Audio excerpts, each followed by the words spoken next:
नमस्कार साथियों, स्वागत है आपका हमारे चैनल पे।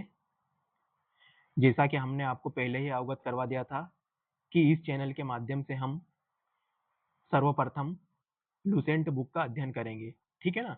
और लुसेंट बुक के तहत हम लुसेंट बुक को 90 दिनों के अंतराल में समाप्त करेंगे।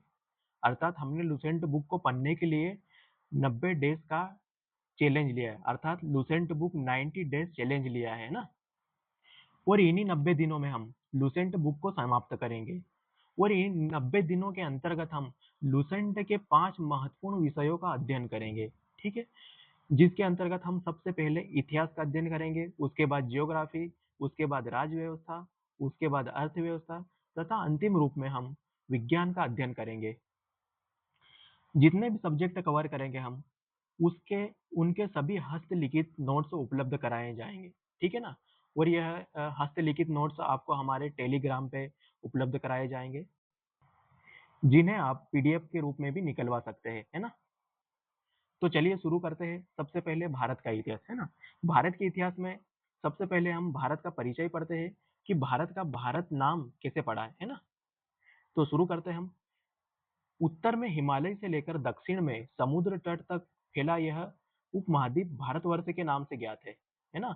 जिसे महाकाव्य तथा पुराणों में भारतवर्ष अर्थात भरतों का देश तथा यहाँ के निवासियों को भारतीय अर्थात भरत की संतान कहा गया है।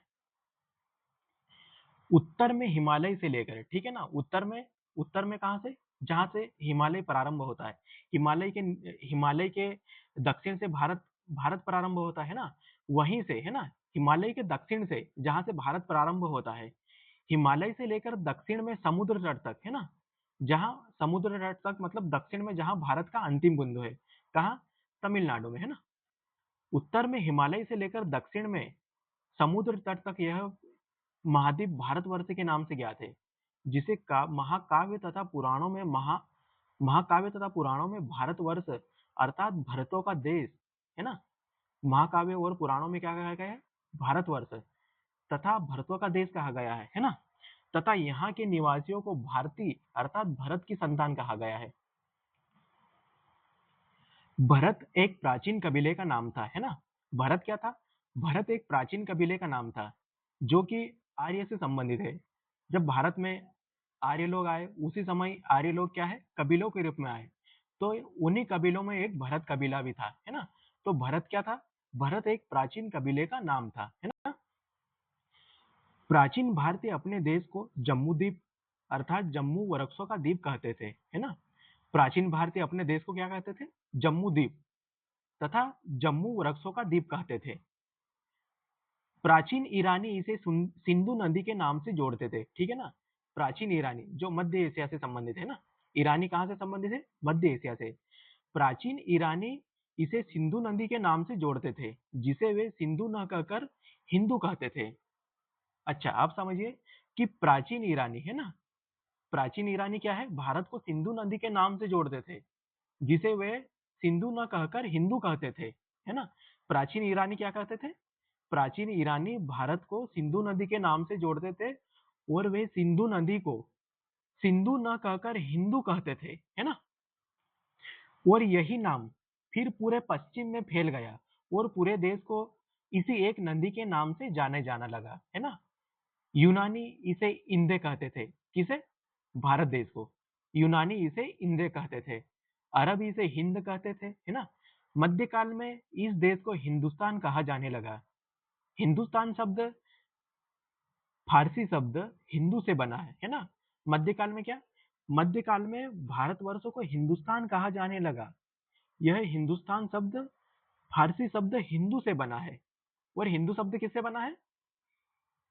सिंधु नदी से बना है। यूनानी भाषा के इंदे के आधार पर अंग्रेज इसे इंडिया कहने लगे, है ना? यूनानी भाषा के इंदे के आधार पर अंग्रेज इसे इंडिया कहने लगे। भारत को अंग्रेज क्या कहने लगे? इंडिया कहने लगे। विंध्य की पर्वत श्रृंखला देश को उत्तर और दक्षिण दो भागों में बांटती है, ठीक है? विंध्य पर्वत श्रृंखला कहाँ पे स्थित है?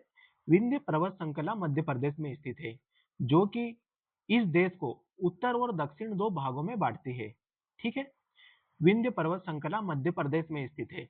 वैसे भी मध्य प्रदेश देश के मध्य में स्थित है ना, मध्य में स्थित है, और विंध्य श्रृंखला भी मध्य में स्थित है। तो यह भारत को उत्तर और दक्षिण दो भागों में बांटती है। उत्तर में इंडो यूरोपीय परिवार की भाषाएं बोलने वाले, उत्तर में इंडो यूरोपीय परिवार की भाषाएं है ना बोलने वालों की, और दक्षिण में द्रविड़ परिवार की भाषाएं बोलने वालों का बहुमत है। उत्तर में क्या है, इंडो यूरोपीय परिवार की भाषाएं बोली जाती है ना, इंडो यूरोपीय परिवार की भाषाएं बोलने वाले लोगों की बहुलता है, तथा दक्षिण में द्रविड़ परिवार की भाषाएं बोलने वाले लोगों का बहुमत है। ठीक है। भारत की जनसंख्या का निर्माण जिन प्रमुख नस्लों के लोगों के मिश्रण से हुआ है, यहाँ पे कहा गया है कि भारत की जनसंख्या का निर्माण है ना, भारत की जनसंख्या का निर्माण जिन प्रमुख नस्लों के लोगों के मिश्रण से हुआ है वो इस प्रकार है: proto Australoid, paleo Mediterranean, काकेशाइड, Negroid और मंगोलाइड है। भारतीय इतिहास को तीन भागों में बांटा गया है। भारतीय इतिहास को तीन भागों में बांटा गया है: प्राचीन भारत, मध्यकालीन भारत और आधुनिक भारत। सबसे पहले इतिहास को तीन भागों में बांटने का श्रेय जर्मन इतिहासकार क्रिस्टोफ सेलियरस को है ना, क्रिस्टोफ सेलियरस को है। चलिए शुरू करते हैं प्राचीन भारत, है ना। प्राचीन भारतीय इतिहास के विषय में जानकारी मुख्यतः चार स्रोतों से प्राप्त होती है। कि मतलब प्राचीन भारत से हमें जानकारी किससे प्राप्त होती है ना, कि प्राचीन भारत में सिंधु सभ्यता थी, आर्य सभ्यता थी, है ना, आर्य मतलब वैदिक सभ्यता थी। तो हमको कैसे पता चला कि ये सभ्यताएं उस समय में थी, है ना। तो इन सभ्यताओं के बारे में हमें चार स्रोतों से जानकारी प्राप्त होती है ना। भले ही सिंधु सभ्यता हो या वैदिक सभ्यता है, इसके अलावा कोई भी सभ्यता हो, उनके बारे में हमें चार स्रोतों से जानकारी प्राप्त होती है ना। सबसे पहले स्थान पे आते हैं धर्म ग्रंथ, उसके बाद ऐतिहासिक ग्रंथ, तीसरे में विदेशियों का विवरण, तथा चौथे में पुरातत्व संबंधी साक्ष्य, है ना। प्राचीन भारतीय इतिहास के विषय में जानकारी मुख्यतः चार स्रोतों से प्राप्त होती है। धर्म ग्रंथ, ठीक है ना, यह होते तो धार्मिक ग्रंथ है, लेकिन इसमें कुछ ऐसी बातें भी होती है ना, जिससे हमें वहां की जानकारी प्राप्त होती है। ठीक है ना, क्या कहा अपन ने कि यह होते तो धार्मिक ग्रंथ है, लेकिन ये उस समय की जानकारी भी प्रदान कर देते हैं, है ना। अब ऐतिहासिक ग्रंथ क्या होते हैं, है ना। ऐतिहासिक ग्रंथों में मुख्य रूप से पुस्तकें निकल कर आती है ना, जो उस समय की जानकारी प्रदान करती है। और विदेशियों का विवरण में क्या होता है, विदेशियों के विवरण में जैसे उस समय कोई विदेशी आता था अपने देश में, जैसे शिक्षा के लिए, राजदूत के लिए, राजदूत के रूप में, है ना। और वही लोग हमारे देश के बारे में कुछ लिख लेते हैं, और उन्हीं से हमें जानकारी प्राप्त होती है। पुरातत्व संबंधी साक्ष्यों में सिक्के, कंकाल, घर इत्यादि वस्तुएं होती है। इन चारों के आधार पर हम प्राचीन भारतीय इतिहास के विषय में जानकारी प्राप्त करते हैं। तो चलिए दोस्तों, हम सबसे पहले हम शुरू करते हैं धर्म ग्रंथ, है ना। धार्मिक धार्मिक ग्रंथों के अंतर्गत सबसे पहले वेद, वेदांग, वेदांग को सूत्र साहित्य भी कहते हैं। उसके बाद पुराण, ब्राह्मण ग्रंथ, है ना, बौद्ध साहित्य, जैन साहित्य, यह धार्मिक ग्रंथों के अंतर्गत आते हैं। भारत का सर्व प्राचीन धर्म ग्रंथ वेद है, जिसके संकलनकर्ता महर्षि कृष्ण द्वैपायन वेदव्यास को माना जाता है। भारत का सर्व प्राचीन धर्म ग्रंथ वेद है ना, जिसके संकलनकर्ता महर्षि कृष्ण द्वैपायन वेदव्यास को माना जाता है ना। जैसे कि हम वेद के बारे में जानते हैं ना, वेद को किसी एक व्यक्ति ने नहीं लिखा है, वेद को है ना बहुत सारे व्यक्तियों ने मिलकर लिखा है ना। और उन्हीं का संकलन महर्षि कृष्ण द्वैपायन वेदव्यास ने किया है, इसलिए उनको संकलनकर्ता कहा गया है ना। वेद वसुदेव कुटुंबकम का उपदेश देता है। वसुदेव कुटुंबकम अर्थात कि पूरा विश्व एक परिवार है ना। वसुदेव कुटुंबकम का अर्थ है कि पूरा विश्व एक परिवार है। भारतीय परंपरा वेदों को नित्य अथवा अपुरुषेय मानती है। भारतीय परंपरा वेदों को नित्य अथवा अपुरुषेय मानती है, जिसमें नित्य का अर्थ है अपरिवर्तनशील, जिसको परिवर्तन नहीं किया जा सकता, अर्थात जिसको परिवर्तित नहीं किया जा सकता, तथा अपुरुषेय का अर्थ है जिसे पुरुषों ने नहीं लिखा, है ना। क्या है? भारतीय परंपरा वेदों को नित्य अथवा अपुरुषेय कहते हैं। नित्य अर्थात अपरिवर्तनशील तथा अपुरुषेय अर्थात जिसे पुरुषों ने नहीं लिखा है। वेदों की संख्या 4 है। ऋग्वेद, यजुर्वेद, सामवेद और अथर्ववेद। सर्वप्रथम हम पढ़ते हैं ऋग्वेद। ऋचाओं के क्रमबद्ध ज्ञान के संग्रह को ऋग्वेद कहा जाता है ना। क्या है? ऋचाओं के क्रमबद्ध ज्ञान के संग्रह को ऋग्वेद कहा जाता है। ऋग्वेद को 10 मंडल, 1028 सूक्त तथा 10,462 ऋचाओं में बांटा गया है। ऋग्वेद को पढ़ने वाले को होत्र कहा गया है। ठीक है ना। ऋग्वेद को पढ़ने वाले को क्या कहा गया है? होत्र कहा गया है। ऋग्वेद से हमें कौन कौन सी जानकारी प्राप्त होती है ना। ऋग्वेद से हमें आर्य की राजनीतिक प्रणाली, ईश्वर की महिमा के बारे में तथा इतिहास की जानकारी प्राप्त होती है। ठीक है ना। ऋग्वेद का तीसरा मंडल क्या कहता है? ऋग्वेद का तीसरा मंडल विश्वामित्र द्वारा रचित है ना। ऋग्वेद का तीसरा मंडल विश्वामित्र द्वारा रचित है, जो कि सूर्य देवता सावित्री को समर्पित है और इसमें गायत्री मंत्र का उल्लेख किया गया है। ठीक है। तीसरा मंडल क्या कहता है कि यह विश्वामित्र द्वारा रचित है और इस तीसरे मंडल में सूर्य देवता को समर्पित गायत्री मंत्र का उल्लेख है। ऋग्वेद के 8वें मंडल की हस्तलिखित ऋचाओं को खिल कहा जाता है ना। क्या कहा जाता है? ऋग्वेद के 8वें मंडल की, है ना, 8वें मंडल की हस्तलिखित ऋचाओं को क्या कहते हैं? खिल कहते हैं। सॉरी दोस्तों, इसमें हमने मतलब मैंने 9वां मंडल छोड़ दिया है, गलती से छूट गया है। तो 9वें मंडल में आप लिख लेना। 9वें मंडल में सोम मंडल, 9वें मंडल को सोम मंडल कहा जाता है ना। 9वें मंडल में सोम का उल्लेख है, जिसे सोम मंडल भी कहा जाता है ना। ठीक है। ऋग्वेद का 10वां मंडल है ना। ऋग्वेद के 10वें मंडल में कौन सी जानकारी प्राप्त होती है? यह ऋग्वेद का सबसे बड़ा मंडल है ना। क्या है कि 10वां मंडल ऋग्वेद का सबसे बड़ा मंडल है। इसमें नंदी स्तुति, है ना, इसमें नंदी स्तुति सूक्त, जिसमें नंदियों की प्रशंसा की गई है। ठीक है। क्या है? ऋग्वेद 10वां मंडल ऋग्वेद का सबसे बड़ा मंडल है। इसमें नंदी स्तुति यानी नदियों की प्रशंसा की गई है।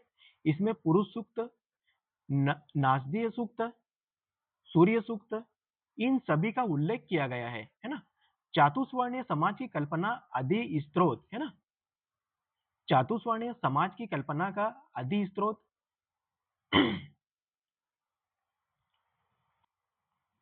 चातुर्वर्णीय समाज की कल्पना का आदि स्त्रोत ऋग्वेद के 10वें मंडल में वर्णित पुरुष सूक्त है, जिसके अनुसार 4 वर्ण ब्राह्मण, क्षत्रिय, वैश्य तथा शूद्र आदि पुरुष ब्रह्मा के कर्मशः मुख, भुजाओं, जंगाओं और चरणों से उत्पन्न है। मतलब कि चातुर्वर्णीय समाज की, मतलब ब्राह्मण, क्षत्रिय, वैश्य और शूद्र चातुर्वर्णीय समाज कहते हैं ना। चातुर्वर्णीय समाज के का उल्लेख ऋग्वेद के 10वें मंडल में किया गया है ना। धर्मसूत्र 4 प्रमुख जातियों की स्थितियों, व्यवसायों, दायित्वों, कर्तव्यों तथा विशेष अधिकारों में स्पष्ट विभेद करता है। अर्थात जिस 10वें मंडल में, है ना, जिस 10वें मंडल में चातुर्वर्णीय समाज की बात की गई है ना, जिस 10वें मंडल में चातुर्वर्णीय समाज की बात की गई है, उन चातुर्वर्णीय समाज का कर्तव्य क्या है, दायित्व क्या है, मतलब वे कौन कौन से काम करेंगे, उसका उल्लेख धर्म सूत्र में किया गया है। समझे? जिस 10वें मंडल में चातुर्वर्णीय समाज की बात की गई है ना,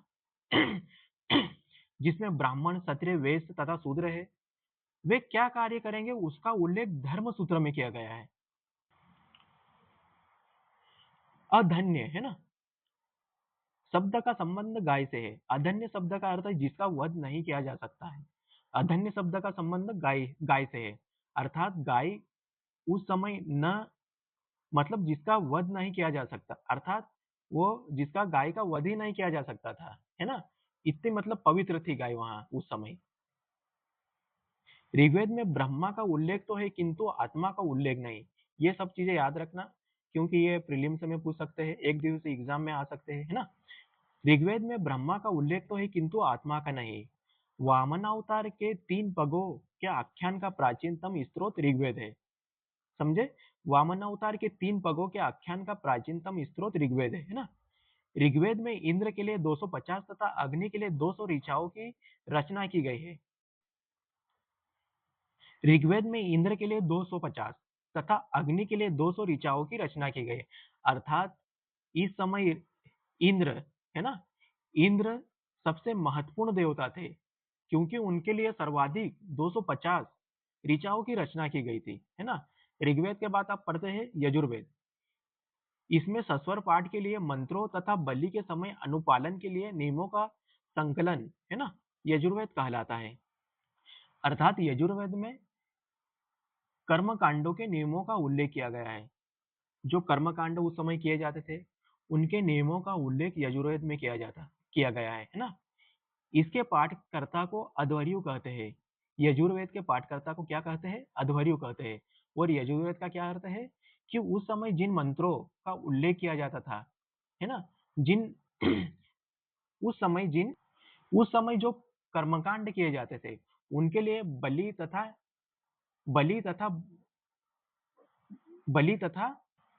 बलि तथा यज्ञ कैसे होंगे, उनके नियम बताए गए इसमें, है ना। और इसके पाठकर्ता को अध्वर्यु कहते हैं। इसमें इसमें यज्ञों के नियमों एवं विधि विधानों का संकलन है। बलिदान विधि का वर्णन, है ना, इसमें क्या है? बलिदान विधि का वर्णन है। यह गद्य और पद्य दोनों में है। क्या है? यजुर्वेद यह गद्य और पद्य दोनों में लिखित है। तीसरा वेद है सामवेद। साम का शाब्दिक अर्थ गान होता है। क्या है? साम का शाब्दिक अर्थ गान होता है ना। इसमें यज्ञों के समय, है ना, यज्ञों के अवसर पर गाए जाने वाले ऋचाओं का संकलन है। अर्थात सामवेद में जब यज्ञ होते थे, है ना, सामवेद में क्या, सामवेद जब वैदिक काल में जब यज्ञ होते थे, तो उस समय, है ना, उस समय गाए जाने वाले ऋचाओं का संकलन है इसमें। सामवेद में वैदिक काल में जब यज्ञ होते थे, उस समय उस समय ऋचाओं उस समय गाए जाने वाले ऋचाओं का संकलन है इसमें। और इसके पाठकर्ता को उद्धात कहते हैं। इसका संकलन ऋग्वेद पर आधारित है ना। इसका संकलन ऋग्वेद पर आधारित है। अगर क्वेश्चन पूछ ले कि यार सामवेद का संकलन किस वेद पर आधारित है, तो अपन बोल सकते हैं कि सामवेद का संकलन ऋग्वेद पर आधारित है ना। इसमें 1810 सूक्त है जो प्राय ऋग्वेद से लिए गए हैं। क्या है? साम का शाब्दिक अर्थ गान होता है। इसमें यज्ञों के समय पर गाए जाने वाले ऋचाओं का संकलन है और इसके पाठकर्ता को उद्धार्थ कहते हैं। इसका संकलन ऋग्वेद पर आधारित है। इसमें 1810 सूक्त है जो प्राय ऋग्वेद से लिए गए हैं। इस वेद को भारतीय संगीत का जनक कहा जाता है। क्यों कहा जाता है? क्योंकि यह गाए जा सकने वाली ऋचाओं का संकलन है ना। चूंकि मतलब सर्वप्रथम गायन की शुरुआत इसी वेद से हुई है, इसलिए इसे भारतीय संगीत का जनक कहा जाता है। क्या कहा जाता है? क्योंकि सबसे पहले गाए जा सकने वाली ऋचाओं का संकलन सामवेद में हुआ है ना। इसी के आधार पर इसे हम भारतीय संगीत का जनक कहते हैं। यजुर्वेद तथा सामवेद में किसी भी विशिष्ट ऐतिहासिक घटना का वर्णन नहीं किया गया है ना। ये क्या कह रहा है कि यजुर्वेद तथा सामवेद में किसी भी विशिष्ट ऐतिहासिक घटना का वर्णन नहीं मिलता है। जैसा कि हमने देखा है कि ऋग्वेद में आर्यों की राजनीतिक प्रणाली का वर्णन किया गया है, उसी प्रकार यहाँ पर किसी भी ऐतिहासिक घटना का वर्णन नहीं मिलता है। अंतिम वेद है अथर्ववेद। अथर्ववेद की रचना अथर्वा ऋषि द्वारा की गई है, इसीलिए इसका नाम अथर्ववेद पड़ा है ना। इसमें कुल 731 मंत्र तथा लगभग 6000 पद्य है। इसके कुछ मंत्र ऋग्वेद मंत्रों से भी प्राचीन है। जैसा कि हमने पढ़ा है कि ऋग्वेद सबसे प्राचीन वेद है, लेकिन इसमें कहा गया है कि इस अथर्ववेद के कुछ मंत्र, है ना, वैसे तो ऋग्वेद सबसे प्राचीन वेद है, लेकिन अथर्ववेद के कुछ मंत्र इतने पुराने हैं कि वे ऋग्वेद से भी पुराने हैं ना। औषधों का उल्लेख सबसे पहले अथर्ववेद में मिलता है। औषधो मतलब औषधियों का, है ना। औषधियों का उल्लेख सबसे पहले अथर्ववेद में मिलता है। इसमें कौन कौन सी जानकारी प्राप्त होती है? इसमें सामान्य मनुष्य के विचारों तथा अंधविश्वासों का विवरण मिलता है ना। पृथ्वी सूक्त अथर्ववेद का प्रतिनिधि सूक्त माना जाता है ना? क्या है कि पृथ्वी सूक्त अथर्ववेद का प्रतिनिधि सूक्त माना जाता है। अब पृथ्वी सूक्त में मतलब इसे प्रतिनिधि सूक्त क्यों कहा जाता है? अथर्ववेद का प्रतिनिधि सूक्त क्यों कहा जाता है? इसमें इसलिए कहा जाता है, इसमें हम देखते हैं विभिन्न बातें इसमें दी गई है कि इसे अथर्ववेद का प्रतिनिधि सूक्त क्यों कहा जाता है। इसमें मानव जीवन के सभी पक्षों जैसे गृह निर्माण, कृषि की उन्नति, व्यापारिक मार्गों का गहन गहन यानी खोज, रोग निवारण, समन्वय, विवाह तथा प्रणय गीतों, राजभक्ति, राजा का चुनाव, बहुत से वनस्पतियों एवं औषधियों, शाप, वशीकरण, प्रायश्चित, मातृभूमि, महात्म्य आदि का विवरण दिया गया है ना। कुछ मंत्रों में जादू टोने का भी वर्णन है। यहाँ कहा गया है कि अथर्ववेद के कुछ मंत्रों में जादू टोने का भी वर्णन मिलता है। अथर्व में परीक्षित को कुरुओं का राजा कहा गया है ना। परीक्षित कौन है? परीक्षित राजा है, जिसे कुरुओं का राजा कहा गया है। इस वेद में कुरु देश की समृद्धि का अच्छा विवरण मिलता है। जैसे इसमें बताया गया है कि परीक्षित है ना, कुरुओं का राजा कहा गया है। परीक्षित को कुरुओं का राजा कहा गया है और कुरु देश है ना, जिसके राजा कौन है? परीक्षित। कुरु देश की समृद्धि का अच्छा विवरण मिलता है। यहाँ कहा गया है कि उस समय कुरु देश बहुत ही समृद्ध था, है ना।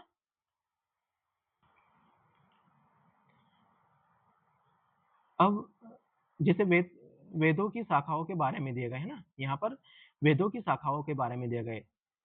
जैसे कि हमने पढ़ा कि वेद है ना बहुत ही बड़े थे, जिनको पढ़ना और याद करना बहुत ही मुश्किल था।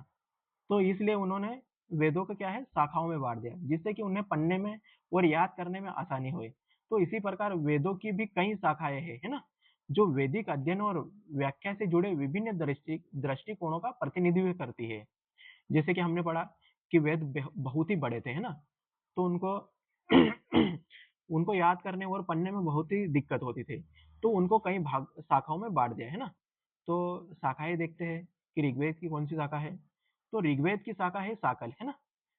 यजुर्वेद यजुर्वेद को दो भागों में बांटा गया, है ना। यजुर्वेद की दो शाखाएं हैं, कृष्ण यजुर्वेद और शुक्ल यजुर्वेद। और इन दोनों को भी पृथक शाखाओं में बांटा गया है। जैसे कृष्ण यजुर्वेद को काठक, कनिष्ठल, मैत्रायणी, तैत्तिरीय इन शाखाओं में बांटा गया है, तथा शुक्ल यजुर्वेद को माध्यन्दिन, काण्व, वात्स्यायन संहिता इसमें बांटा गया है, तथा सामवेद को कौमुद, रामायणी, जैमिनी या तलवरकर तथा अथर्ववेद को शौनक तथा पेंपलाद शाखा में बांटा गया है। जैसा कि हमने पढ़ा कि वेद बहुत ही बड़े थे, जिन्हें याद करने में बहुत ही मुश्किलें होती थी। तो वेदों को पृथक शाखाओं में बांट दिया गया। जैसे ऋग्वेद को शाकल में बांट दिया गया, यजुर्वेद को दो शाखाओं में बांट दिया गया, कृष्ण यजुर्वेद और शुक्ल यजुर्वेद। कृष्ण यजुर्वेद की भी पृथक शाखाएं थी, जैसे काठक, कनिष्ठल, मैत्रायणी, तैत्तिरीय, तथा शुक्ल यजुर्वेद की भी माध्यान्दित, काण्व, वात्स्यायन संहिता, तथा सामवेद की कौमुद, रामायणी, जैमिनी या तलवरकर, तथा अथर्ववेद की शौनक, पेपलाद शाखाएं थी, है ना। सबसे प्राचीन वेद ऋग्वेद एवं सबसे बाद का वेद अथर्ववेद है। क्या क्या कह रहा है कि सबसे पुराना वेद ऋग्वेद है, तथा सबसे बाद का सबसे नया वेद अथर्ववेद है। लेकिन इसमें एक बात ध्यान रखना, है ना, अथर्ववेद भले ही सबसे पुराना वेद है, मतलब सबसे नया वेद है, लेकिन इसके कुछ ऋचाएं ऋग्वेद से भी पुरानी है ना। भले ही ऋग्वेद सबसे पुराना वेद है, लेकिन अथर्ववेद की कुछ ऋचाएं ऋग्वेद से भी पुरानी है। ठीक है। वेद समाप्त हो चुके हैं। अब हम बढ़ते हैं ब्राह्मण, आरण्यक तथा उपनिषद। संहिता वेद के पश्चात, है ना। वेद मतलब संहिता, वेद को संहिता भी कहते हैं, है ना। वेद को क्या कहते हैं? संहिता भी कहते हैं। तो वेद के पश्चात ब्राह्मणों, आरण्यकों तथा उपनिषदों का स्थान आता है। अर्थात सबसे पहले तो वेदों का निर्माण हुआ है उस समय, है ना, वेदों की रचना हुई है। उसके बाद ब्राह्मण ग्रंथों, आरण्यकों तथा उपनिषदों का निर्माण हुआ है ना। सबसे पहले वेदों की रचना हुई है, उसके बाद ब्राह्मणों, आरण्यकों तथा उपनिषदों की रचना हुई है। इनमें उत्तर वैदिक कालीन समाज एवं संस्कृति के विषय में जानकारी प्राप्त होती है ना। क्या कि ब्राह्मण, आरण्यक तथा उपनिषद में उत्तर वैदिक कालीन समाज एवं संस्कृति के विषय में जानकारी प्राप्त होती है। ऋग वैदिक काल क्या है और उत्तर वैदिक काल क्या है, हम आगे पढ़ेंगे, है ना। जब हम आर्यभवन के बारे में पढ़ेंगे, तब हम आर्य वैदिक काल के बारे में पढ़ेंगे, तब हम आपको बता देंगे कि वैदिक ऋग्वैदिक काल और उत्तर वैदिक काल क्या है, और उस समय की समाज और संस्कृति किस प्रकार की थी, है ना। तो जैसे कि इसमें बताया गया है कि ब्राह्मण आरण्यक व उपनिषद में उत्तर वैदिक कालीन समाज एवं संस्कृति के विषय में जानकारी प्राप्त होती है। ब्राह्मण ग्रंथ वैदिक संहिताओं की व्याख्या करने के लिए गद्य में लिखे गए, है ना। क्या है? ब्राह्मण ग्रंथ वैदिक संहिताओं की व्याख्या करने के लिए गद्य में लिखे गए हैं। अब इस लाइन पे विशेष ध्यान देना, है ना। ब्राह्मण ग्रंथ क्या है? ब्राह्मण ग्रंथ वेदों के ही भाग है ना, वेदों के ही अंग है ब्राह्मण ग्रंथ। क्या है कि ब्राह्मण ग्रंथ वेदों को ही भाग है, अर्थात उनका विस्तार है ना। वेदों में जितने भी कर्मकांड होते हैं या जिनका वर्णन किया गया है ना, कि वेदों में जितने भी कर्मकांड होते हैं और जिनका वर्णन वेदों में किया गया है, ब्राह्मण ग्रंथों में उन सब की विधि के बारे में बताया गया है। अर्थात कि वेदों में जितने भी कर्मकांड है ना, जितने भी कर्मकांडों की व्याख्या की गई है, उनकी विधि के बारे में, कि उन कर्मकांडों को कैसे किया जाता है, उनकी विधि बताई गई है ब्राह्मण ग्रंथों में। ठीक है। प्रत्येक संहिता, संहिता अर्थात वेद के लिए अलग अलग ब्राह्मण ग्रंथ है ना। ब्राह्मण ग्रंथ क्या है कि ब्राह्मण ग्रंथ है ना, जैसे वेदों में कर्मकांडों का उल्लेख किया गया है ना, वेदों में कर्मकांडों का उल्लेख किया गया है, और वे कर्मकांड किस तरीके से होंगे, है ना, उनके क्या नियम होंगे, उन नियमों की व्याख्या ब्राह्मण ग्रंथों में की गई है। प्रत्येक संहिता के लिए अलग अलग ब्राह्मण ग्रंथ है ना, प्रत्येक वेद या संहिता के लिए अलग अलग ब्राह्मण ग्रंथ है ना। ठीक है। तो ऋग्वेद के लिए कौन कौन से ब्राह्मण ग्रंथ है? ऋग्वेद के लिए ऐत्रेय और कौशिक की ब्राह्मण ग्रंथ है। यजुर्वेद के लिए तैत्तिरीय और शतपथ ब्राह्मण ग्रंथ है, तथा सामवेद के लिए पंचविश है, और लास्ट में अथर्ववेद के लिए गोपद ब्राह्मण ग्रंथ है। अथर्ववेद के लिए गोपद ब्राह्मण ग्रंथ है। जैसा कि हमने जाना है ना कि ब्राह्मण ग्रंथ वेदों के ही भाग है। वेदों में जिन कर्म कांडों की व्याख्या की गई है ना, वेदों में जिन कर्म कांडों की व्याख्या की गई है, वे कर्म कांड कैसे होंगे, उन कर्म कांडों के क्या नियम है, उन्हें किस प्रकार किया जाएगा, उनकी व्याख्या ब्राह्मण ग्रंथों में की गई है। और प्रत्येक वेदों के ब्राह्मण ग्रंथ अलग अलग है ना, प्रत्येक वेदों के ब्राह्मण ग्रंथ अलग अलग है।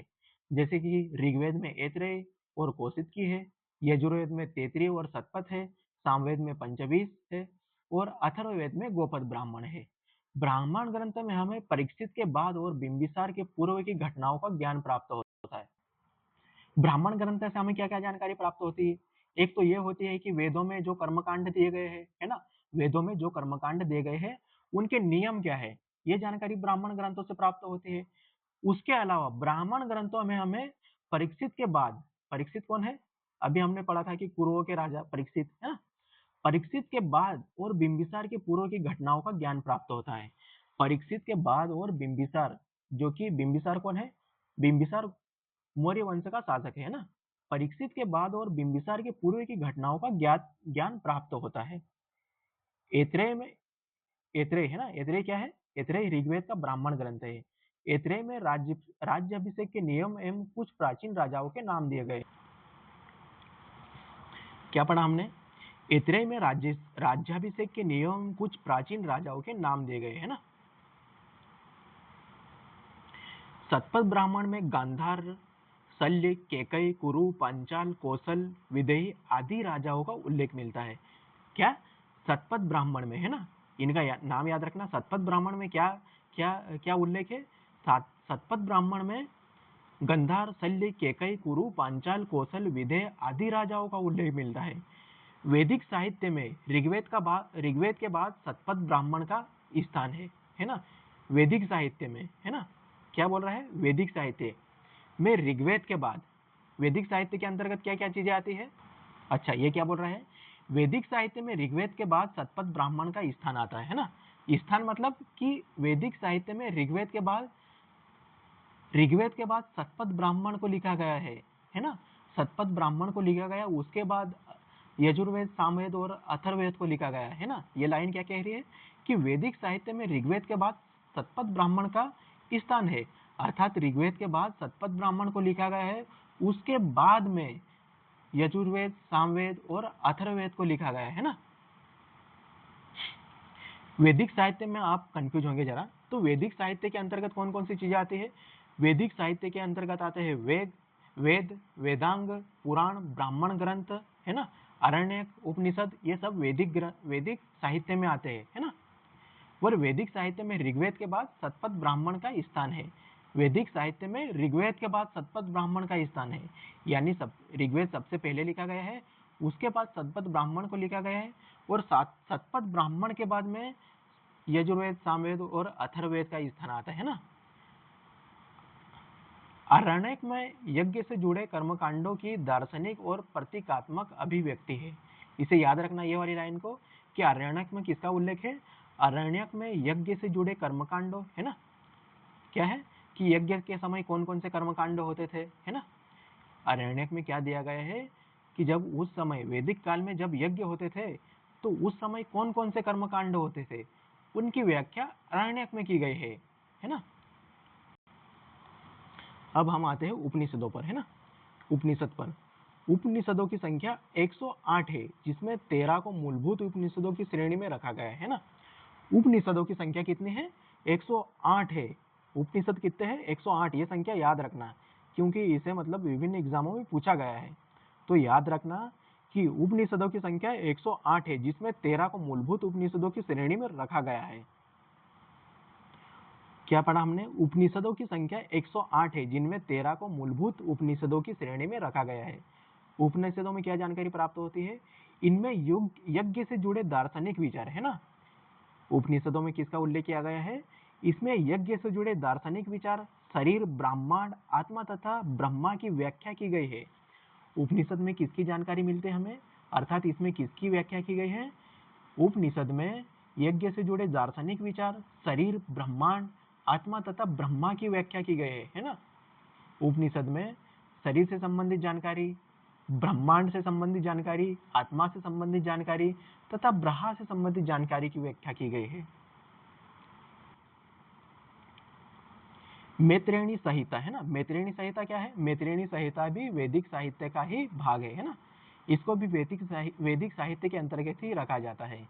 मैत्रेयणी संहिता से स्त्री की सर्वाधिक गिरी हुई स्थिति प्राप्त होती है ना। इसमें क्या कहा गया है कि मैत्रेयणी संहिता से स्त्री की सर्वाधिक गिरी हुई स्थिति प्राप्त होती है, जिसमें जुआ और शराब की भांति स्त्री को पुरुष का तीसरा दोष बताया गया है। हम आज के समाज में क्या कहते हैं कि जुआ और शराब, है ना, ये लोगों को ले डूबते हैं, है ना। उसी प्रकार स्त्री को भी इसी रूप में देखा गया है ना, कि मतलब इन्होंने उस समय स्त्री को जुआ और शराब की भांति स्त्री को पुरुष का तीसरा दोष बताया है। इसके लिए मैं महिलाओं से क्षमा चाहता हूँ कि मतलब